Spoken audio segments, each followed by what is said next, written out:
Hi friends, welcome to your channel. இன்றைக்கி நம்ம மாடி தோட்டத்தில் என்ன பார்க்க போகிறோம் பார்த்தீங்கன்னா, பாவக்காய் கொடி தான். பாருங்கள், பார்க்குறதுக்கே எவ்வளோ சூப்பராக இருக்குது. அதில் பூ பாருங்கள் எவ்வளோ அழகாக எல்லோ கலரில் பூத்துருக்கு பாருங்கள். இதில் பார்த்திங்கன்னா நிறைய பாவக்காய் காய்ச்சிருக்கு, பிஞ்சும் இருக்குது. எல்லாமே இது பார்த்திங்கன்னா பெரிய பாவக்காய். இன்னொரு செடி பார்த்திங்கன்னா குட்டி பாவக்காய் இருக்குது, அது இப்போ தான் வந்துட்டுருக்கு. ஆல்ரெடி நம்ம பாவக்காய் கொடி வந்து நிறைய நம்ம சேனலில் பார்த்துருக்கோம். இது பார்த்திங்கன்னா இப்போ பெரிய பாவக்காய்.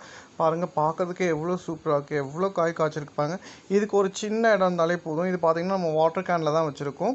ஸோ ஒரு சின்ன ஒரு கொடி மாதிரி கட்டி விட்டாலே போதும், சின்ன பிளேஸ் இருந்தாலே போதும், நமக்கு வீட்டுக்கு தேவையான ஃப்ரெஷ்ஷான காய்கறி பாவக்காய் நமக்கு கிடைக்கும். பாருங்கள், பார்க்குறதுக்கே எவ்வளோ சூப்பராக இருக்குது. அந்த பூ பாருங்கள் எல்லோ கலரில் அழகாக ரொம்ப சூப்பராக இருக்குது பாருங்கள்.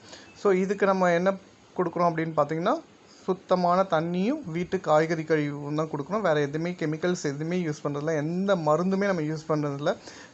அந்த வாழைப்பழத்தோல், அதுக்கப்புறம் பார்த்திங்கன்னா மோர், இது தான் நம்ம இந்த மாதிரி இது தான் நமக்கு இது உரமாக கொடுக்குறோம்.